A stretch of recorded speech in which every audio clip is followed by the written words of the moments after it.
Il a fallu beaucoup de temps pour justement pouvoir conquérir des clients, convaincre les personnes, les parents que l'épanouissement scientifique est une composante importante dans le développement de l'enfant pour justement développer son esprit critique, etc. Et après 3 ans de l'existence de Scientia, finalement, c'est les enfants qui venaient à Scientia sont devenus eux-mêmes les ambassadeurs de Scientia dans leur classe, dans leur quartier, où ils sont commencés à se distinguer par la qualité de leurs questions, par la qualité de leurs analyses, par la qualité de leurs réflexions. J'ai monté moi-même mes premières collections puisque je n'avais même pas d'argent pour payer des couturières, donc je cousais moi-même mes collections et j'allais les déposer dans des boutiques en dépôt. Pendant la phase de travaux, on a aussi échangé pas mal avec les accompagnateurs au LABES pour préparer justement le plan de lancement, le plan de communication et la stratégie de commercialisation et la stratégie marketing.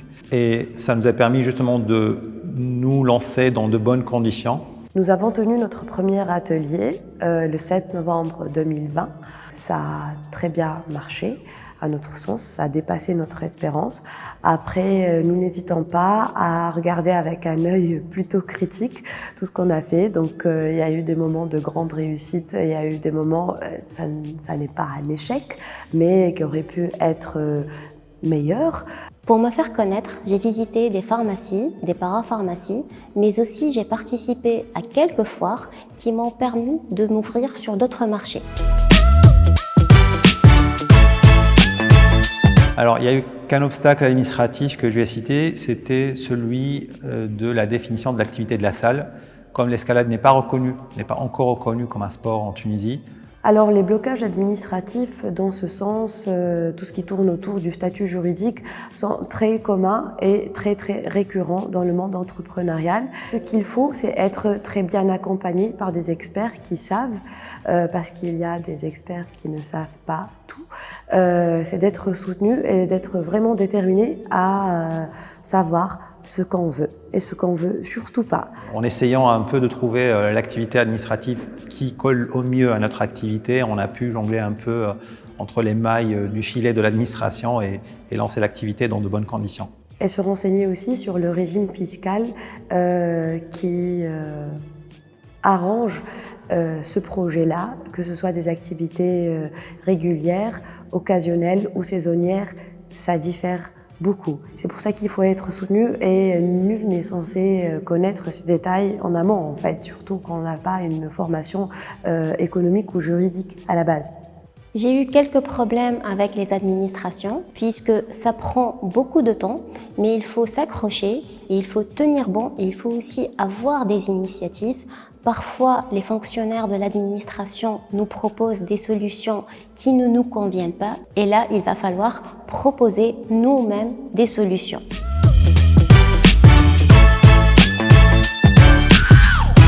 Comme tout entrepreneur, on a essayé un peu de rentrer dans le modèle d'entreprise classique pour assurer la rentabilité, essayer de voir la réduction des coûts, etc.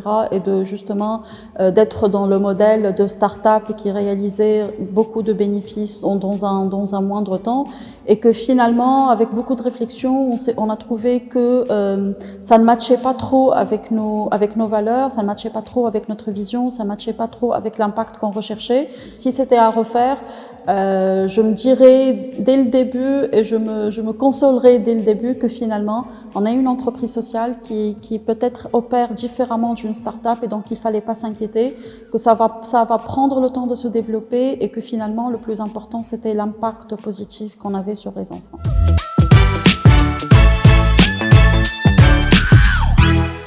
Ce qui nous a permis de réussir le lancement de ce projet, c'est la ténacité et pas autre chose. C'est d'avoir foi en son projet, c'est d'avoir vraiment la rage de le porter jusqu'au bout des entrailles.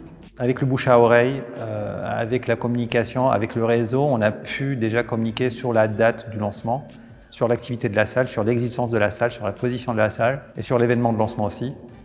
Et ça nous a permis d'avoir presque 500 personnes le premier jour de lancement qui ont visité la salle et qui ont pu découvrir l'activité de l'escalade.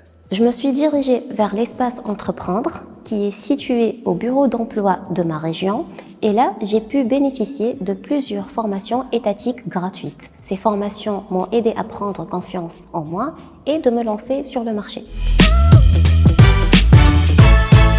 Il ne faut pas hésiter à demander de l'aide, il ne faut pas hésiter à demander l'expertise d'experts qui pouvaient justement nous permettre d'avoir du recul par rapport à notre projet et avancer beaucoup plus sûrement, du moins. C'est vrai que quand on se lance dans l'entreprise, on a souvent beaucoup d'angoisse. Être entrepreneur, c'est un petit peu comme se jeter en haut d'une falaise. C'est très très angoissant. Et ce qui nous angoisse le plus, c'est de perdre de l'argent, c'est ce manque. Et c'est normal d'avoir cette peur-là parce qu'on l'a un petit peu tous au début en se lançant. Mais dites-vous que vous ayez un investisseur ou pas avec vous, que vous avanciez avec vos propres fonds, ce n'est pas l'argent, ce n'est pas le manque d'argent le pire ennemi. Le pire ennemi, ça va être votre peur, ça va être vous-même en fait. C'est votre propre petit démon intérieur. Donc il faut vraiment essayer d'aller au-delà de ça et de vous dire que des solutions existent même quand vous n'avez pas d'argent et que si vous avez un chouette projet et surtout énormément de conviction, d'amour et de passion, eh bien tout est possible. Essaie de contacter les potentiels utilisateurs de ton produit ou de ton service, essaie de leur proposer cela, essaie de le tester avec eux pour justement valider ce besoin, valider le coût, valider le prix, valider la cohérence entre ce que tu proposes et ce dont eux, ils ont besoin. Et ça, c'est extrêmement important avant de te lancer à un peu plus grande échelle pour justement valider cette étape à franchir. De bien s'informer, de s'entourer aussi des experts. Si on n'a pas les moyens de payer des experts, là je conseille de se retourner vers les incubateurs qui peuvent beaucoup nous aider.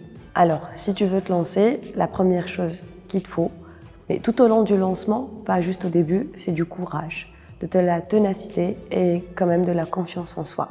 De ne pas se laisser perturber par les moments de doute, les moments de creux et les montagnes russes que n'importe quel entrepreneur va vivre au quotidien, surtout à mon avis les premières années.